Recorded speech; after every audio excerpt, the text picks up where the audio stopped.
Coming up on the Racing Insiders, the Dubai 24 Hours. It's become one of the significant events in the beginning of the racing season. And the Dakar Rally. It's become a roller coaster ride for Americans, Robbie Gordon and B.J. Baldwin.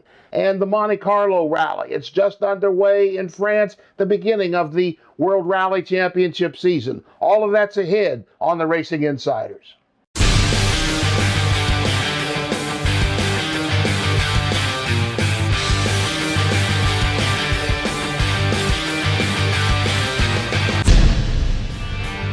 Welcome back to another edition of the Racing Insiders, the only place in broadcasting where you're going to get sports car content every week. I'm Bill Wood in Los Angeles. Jeff Lepper is in Folsom, California.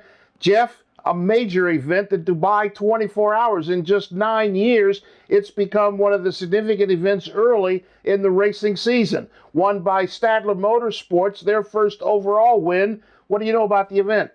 Well, I tell you what, it's one of the events that's starting to become one of the signature endurance races in all the world. What better backdrop to race at than Dubai at the Dubai Autodrome? You mentioned it before, Stadler Motorsports takes the overall win in their 997 Porsche. It makes the fourth win for Porsche in this event. They won it in 08, 09, and 2010. So this is the first time they've been back at the podium in a couple of years. How about that from Stuttgart winning with their brand new Porsche? Too beautiful. I love the Mercedes. I've been to a couple of car shows here, and this is a rabbit hole we don't need to get into, but that Mercedes is a beautiful car. The Black Falcon Mercedes is even more beautiful than that. It was third on the podium. Another Mercedes was second. So the Porsche had a lot of fight. A lot of cars fell out of this event, and the leaders that fell out. And some of the leaders were people from a series that race here in the United States. We had names like Jan Magnussen, Paul Dalla Lana, Bill Oberlin, Dirk Werner. I mean, a lot of guys that race here in the United States. This has become a place. It used to be that the Rolex 24 was the beginning of the race season, and everyone looked forward to that. But this event, the Dubai 24 Hours, has become that kind of thing, even if it's just an event for GT cars. There were no prototypes in the field. Yeah, it's GT cars only, and there's a big speed differential. There's a Seat Leon Coupe that's racing out there. There's Lotus Evora GT4 specs. You got that going against, like you mentioned, those beautiful SLS GT3 AMG Mercedes, the Porsche 997, Ferrari 458 GTs. You mentioned those names. How about Jerome Bleekemolen finishing on the podium in that Black Falcon? It's got to be something with, we have Tim Pappas in his Black Swan Mercedes. I don't know what's going on. We have a Black Edition Mercedes. We have Black Falcon racing, Black Swan. I mean, is that what you got to have to race a Mercedes? Is something black? Well, you've ever seen that black SLS? There's a guy that's in my neighborhood that has one. I'm like a little kid when I get around the thing. It's so beautiful. There was Shane Lewis, who was also in the event. You mentioned the Lotus Evora. They didn't do well. They finished way back in the field. I didn't think they'd get to the first hour, like 23 laps. But I know that he likes the event, has done well in the past. In fact, Michael Waltrip took his team, his business partner, they took a Ferrari there maybe 3 years ago, and they crashed it. In fact, he crashed it on the first opportunity to make a right turn. So it is an event that a lot of people go to in just less than 10 years. Next year, in fact, is the 10th anniversary of the event. In less than 10 years, it's become a significant kind of thing to run. Would you like to go there and run in the center of town? You see the buildings in the background. It's like the center of town. How would you like to run a 24-hour race on a proper racetrack in the middle of town, downtown Dubai? Oh man, I would love to do that. I think even just to go, I mean, you know me, driver, I'd want to race no matter what. If it was a golf cart or an SLS GT3, I don't care what it is, I'd like to go. But I think I'd like to go to that, Burj Khalifa, the world's tallest building, and kind of watch the race from there, because you can pretty much see the entire country of Dubai from the top of that thing. That's got to be a sight to see. Now, a lot of these, like we've mentioned here a couple of times, a lot of these drivers are going to be coming to the Rolex 24. You think that gives them a head start on the guys who don't race there? Gives them a head start, gets them their skills sharpened, honed, gets over the holidays, and gets back into a racing mode right away. You think that helps? Oh, it got to. Anytime you get track time, no matter what that track time is good for you. And I say that because we had a strong contingent in the 24 Hours of Dubai from the GT Academy, the Nissan PlayStation 3 game that they have for Gran Turismo. They actually finished first and third in the SP3 class. Lucas Ordonez, who won the initial GT Academy playing that PlayStation 3 game, we talk about track time, playing with your fingers, he actually finished first, was entered in the car that finished third as well, so he gets a double podium racing in the 24 Hours of Dubai. So Bill, track time is track time, and it appears no matter what kind of track time it is, whether it's a TV screen, a simulator, or behind the car. You know, I'm going to throw a headline in here. That's not scheduled for the show, but you mentioned Lucas Ordonez, another one of the GT Academy winners, Jan Mardenborough from the UK. He ran the Nissan GT car, the Nissan Ziad electric car that they're preparing for Le Mans. He had a chance to run it. They've started testing. He had a chance to drive it in electric mode in a test session. That car is coming along.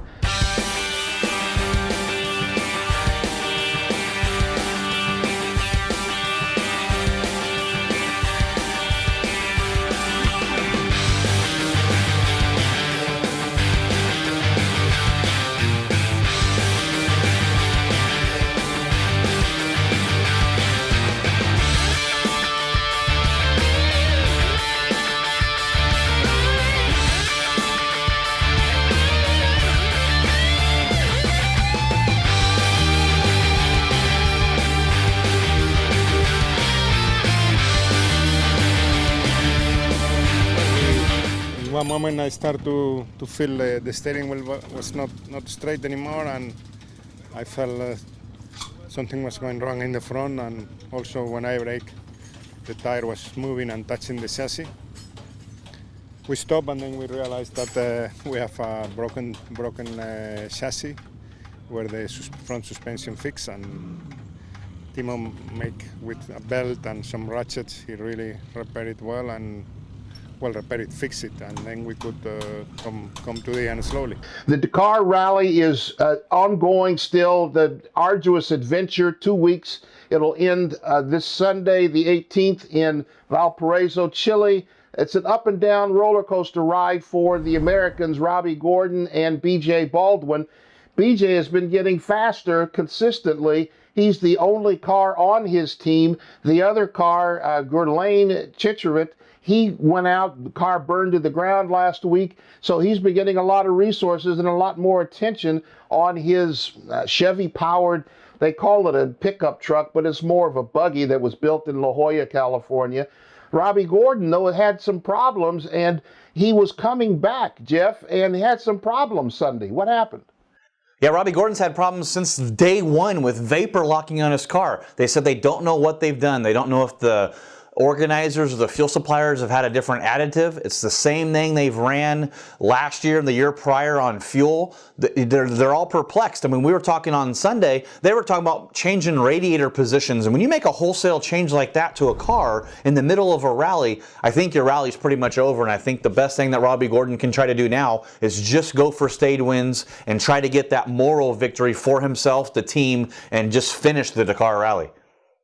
It's so tough. He wants to do so well in this event, but it seems to me, and I talked about this on my website, it seems to me that they're approaching it like an off-road race instead of a rally. They're carrying too much weight in the cars. There was one picture that they took, and I know pictures are like 1/500th of a second, but you could see the car plowing in the dunes and not pushing up the hill. It was too much weight. Another picture they had of the car using the berm. Now, a lot of drivers, especially an off-road race, they'll carry too much speed into a turn and they'll plow into the berm, and that will slow them down. But in some cases, especially in rallying, slower is faster, and you don't need to go out to that berm because that berm is going to slow you down. And that's part of the problem. Even when he finished on the podium last week, he was still about 20 minutes behind the stage winner. And so he's got to come up with a different attitude about the rally, different way to approach it. He's working very hard. The best thing you could say about Gordon is that his team is He identifies it on his Twitter feed as a marketing company that races. And I know that that's how Gordon approaches his racing. He's not going to quit. He's going to be out there. Just like you said, he's going to be approaching this thing, walking around where people could see his energy drink, Speed Energy Drink, Toyo Tires, Traxxas, his sponsors. He's going to be out there and get the world's attention for the rest of this rally, no matter how well he does or doesn't do. That's what he's out there doing, marketing his partners, and that's a good thing. Yeah, I think it is. I mean, we want to see an American do good there. Obviously, he's one of the only Americans to ever have a stage victory and win, so I like to see that more.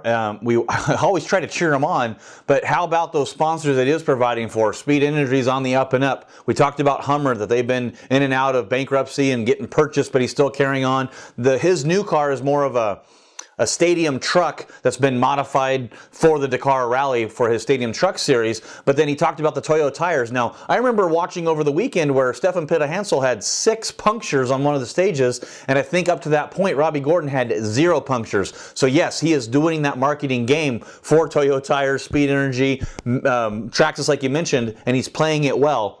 I just want to see him be on the likes of, leader Nanny Roma or 11-time winner Peter Hansel. It'd be great to have Robbie Gordon's name added to those great names.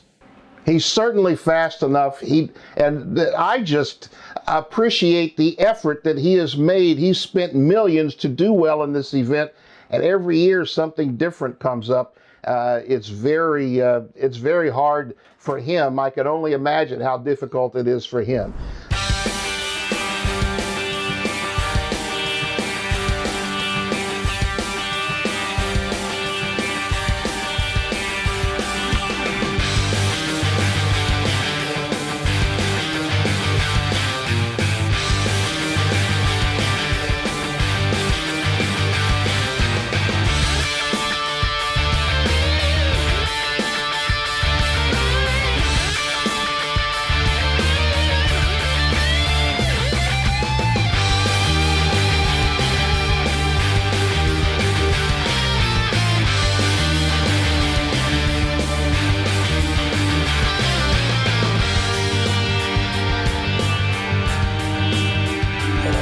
For me was very difficult.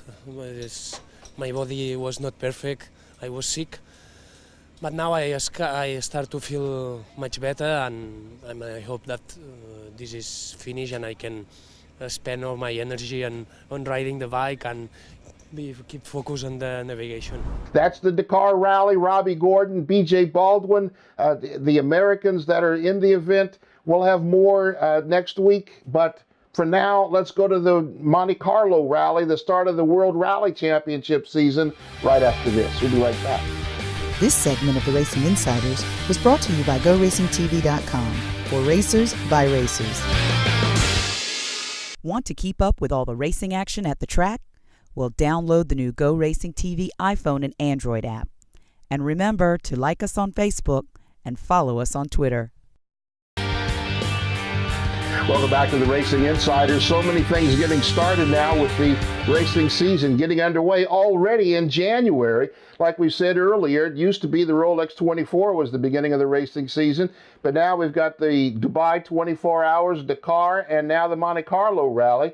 Jeff, the Monte Carlo opens the World Rally Championship season, and they're starting a little different this year. They've already had the Recce last weekend where they're writing their notes, and they're getting the event underway. They had some previous ceremonies Tuesday and Wednesday, and Thursday, the first loop of stages.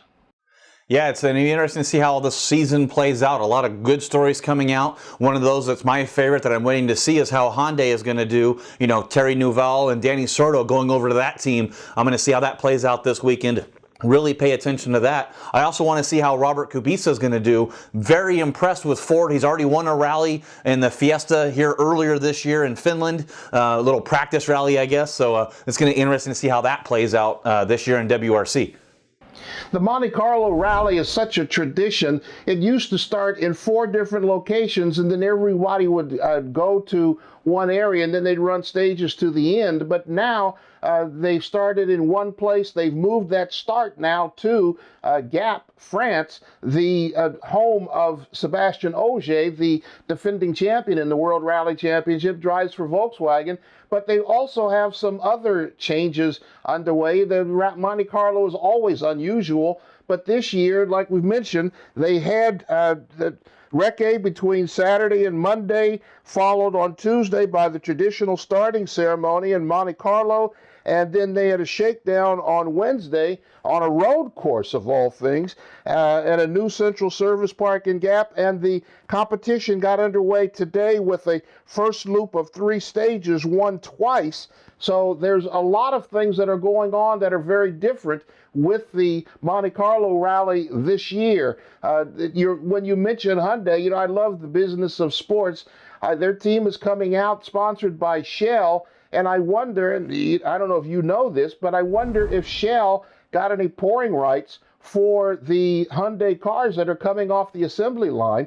That happens a lot in NASCAR, where factory supported teams, when these oil companies get involved, they'll end up with the pouring rights so that the car that comes off the assembly line could have Shell oil or Mobil oil or Pennzoil or something. So I wonder if that's the same case this time with Shell in Hyundai cars. You think that's possible? It's possible. You think that's what happened?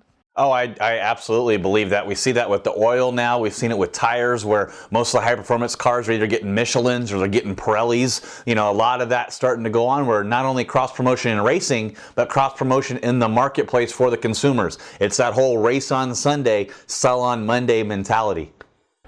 There's another thing that was interesting. Let's jump back to Dakar a minute. 9-time World Rally champion Sébastien Loeb was at the Dakar Rally last weekend, and the journalists were trying to egg him on into saying that he'd like to run the event. He said, no, not in this year or next. He's going to concentrate on the World Touring Car Championship that he's going to run with Citroën, and he was testing nearby, but I have to believe that where there's a bunch of cameras and a bunch of microphones and journalists, he just happened to have that test at the time when all the journalists were at the Dakar rally, so he could come and be in front of the cameras. You think that's a possibility, Jeff? Oh, absolutely, man. He's going to be there. And I like the chances of him racing pretty much anywhere he wants to go. He's doing World Touring Car this year with that Citroën, like you mentioned. But this year, we mentioned all the changes in World Rally Championship. Now you only have to declare a driver as a team for 10 of the 13 rounds. So that gives 3 rounds to have ringers come back in. They didn't have that for the past 3 or 4 years. Now that's allowed. So here we have a chance. Maybe we'll see him in the French rally again to see if Sébastien Loeb can come back and do that rally race and get some more of that media attention that he's so desperately looking for. Now, one thing he did mention when he was talking to the media was that if he did Dakar, he would want to do it right. And for Loeb, that means a lot of money, like they spent at Pikes Peak last year, a chance to win, a chance to overwhelm the competition, and a chance to have engineers and computers and everything there to make sure it's done properly. I don't know if you could do that at Dakar. The best effort, Mini, the only thing they've been able to do well at Mini is just have 7 or 10 of the cars there just dominant. I think 7 of the top 10 over the weekend was Minis. So I don't know if Loeb is going to be able to get that done right, but that's what he wants. And when you're a 9-time champion, that's what you normally get, what you want. Are you kidding me? Are you kidding me? Jeff, what's on your mind this week? Well, I'm going to go back to that World Rally Championship that the races started today. To declare a driver for the championship on the manufacturer side only for 10 races, I think that's kind of a mistake. Yeah, it's good for the fans where you get to bring in like a ringer that could come in and maybe clinch the manufacturer's championship for you, but I don't think it gives the drivers, peace of mind or consistency with, hey, something might happen where we're not going to have these guys racing with us all year, and I really don't like that at all. Are you kidding me? That's crazy. I'm going to do some wild speculation here, just like all the experts do on ESPN and Fox and all the football stuff. I'm going to jump a massive chasm here and look at Nissan. And they are building a lot of new technology, breaking ground on the Nissan Ziad, the electric car that they're going to be racing at Le Mans this year in the Garage 56 project. And they're saying that after they get finished with this, that they're going to build a prototype car with some of this technology they're developing. Guess who just set up a deal with Nissan here in the United States? Greg Pickett, the last two champions in the ALMS and prototype and LMP1. They're running with Nissan in a P2 car this year. I'm going to put 2 and 2 together and get 22. And just wild speculation I'm throwing out there that maybe Pickett is going to be with this Nissan P1 project in the World Endurance Championship. I know I'm going to get texted, but text me. Let me know how crazy I am and whether or not you agree. On the racing calendar this weekend, we've talked about these endurance races that have happened already. Monte Carlo will be finished this weekend. You can see the main competition that's going on in the start of the World Rally Championship season, the new drivers and with the new teams. And Dakar will finish up in Valparaiso, Chile this coming Sunday. That's what's going on the calendar this week. For the Racing Insiders, Jeff, what are you going to be doing this weekend? Well, I said it last week, and I'm going to be doing the same thing. Going to be geeking out. Going to have my phone, my iPad, my computer, watching the Dakar Rally final 3 days. It's going to be interesting to see if an X-Raid Mini is going to finish on top, or can Carlos Sainz recover from his earlier and finish it off in a buggy. I'm going to watch that closely.